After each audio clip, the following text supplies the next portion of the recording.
Hello ladies and gentlemen, and welcome back to Georg Mack Plays the Classics. Capcom is back with another shoot 'em up, Legendary Wings. This is one of those hilariously poorly translated games. The manual gives a short blurb about how the god of war, Ares, gave two men courage and wings of love to save the world from extinction. Ares is trusting them with the survival of the human race. Time is of essence. Take wings! Legendary Wings! I don't even want to get started on Ares having wings of love or wanting to save humanity, so let's get to the game. There are two distinct gameplay areas. Vertical scrolling section where you can shoot guns with the B button and missiles with the A button. I would say this is the bulk of the gameplay and perhaps a precursor to the bullet hell subgenre. There is a giant mouth that spits out whirlwinds at you about halfway through each level. If you get hit by the whirlwinds, you're sucked into the danger portion. This leads to the other style of gameplay, the side-scrolling section. These take place in cramped areas and only allow you to use the guns. There's a lot more maneuvering that needs to be done here. Once you clear the danger zone, you head back to the overhead portion. Enemies attack in waves, and if you haven't gained any power-ups, you're going to have a bad time.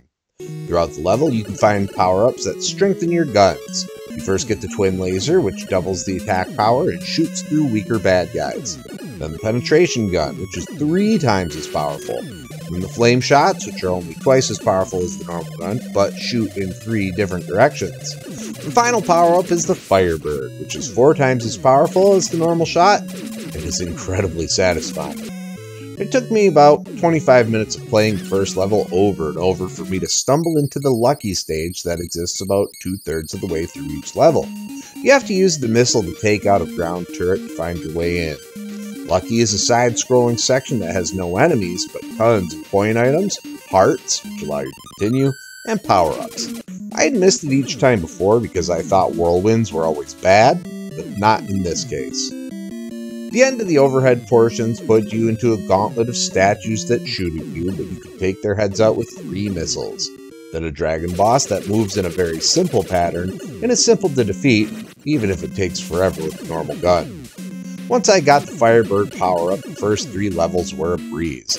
I had to try level 4 twice, but once I found the hidden lucky stage, I had gotten into the habit of pressing both the A and B buttons simultaneously, I had no trouble. After beating the dragon, you go into a temple, and it's the side-scrolling portion once again. You have to make your way to the end to fight the level boss. The boss of each stage is a weird creature. It's got a brain for a mouth and a bunch of eyes that shoot themselves at you. These are pretty easy to dodge, so it's just a matter of shooting and avoiding. Unfortunately for me, after you kill the 5th boss, the screen starts scrolling again and you have to take on the true final boss. I wasn't expecting this and took a bunch of damage, forcing me to fight the final boss with just the normal gun. It took a Herculean effort, but I finished it off on my last life.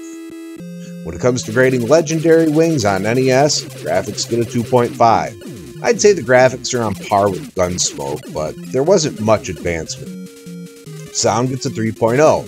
Music is standard Capcom, but the sound effects all seem to be recycled from other games.